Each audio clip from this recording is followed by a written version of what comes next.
गेल्या काही दिवसांपासून महाराष्ट्रात वेगवेगळ्या ठिकाणी अवकाळी पाऊस पडतोय। यामुळे उष्णतेपासून नागरिकांची सुटका झाली। अनेक ठिकाणी ढगाळ वातावरणही आहे।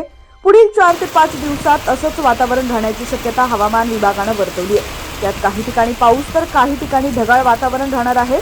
गुजरातमध्ये आलेल्या चक्रीय स्थितीमुळे महाराष्ट्रातल्या अनेक भागात पाऊस झाला। याचा असर आणखी 4 ते 5 दिवस दिसणार आहे। त्यानुसार कोकण, मध्य महाराष्ट्र, मराठवाडा आणि विदर्भात ढगाळ वातावरण असेल तर काही ठिकाणी पाऊस होण्याचीही दाट शक्यता आहे। मध्य महाराष्ट्रात पुणे जिल्ह्यात पाऊस होऊ शकतो।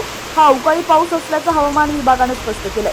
मान्सूनचा विचार करायचा झाल्यास भारतीय हवामान खात्यानं 13 मे दरम्यान मान्सून अंदमानमध्ये पोहोचेल असं सांगितलेलं आहे। दरम्यान रत्नागिरी जिल्ह्यात अवकाळी पावसानं आपली दमदार हजेरी लावल्याचं पाहायला मिळालं।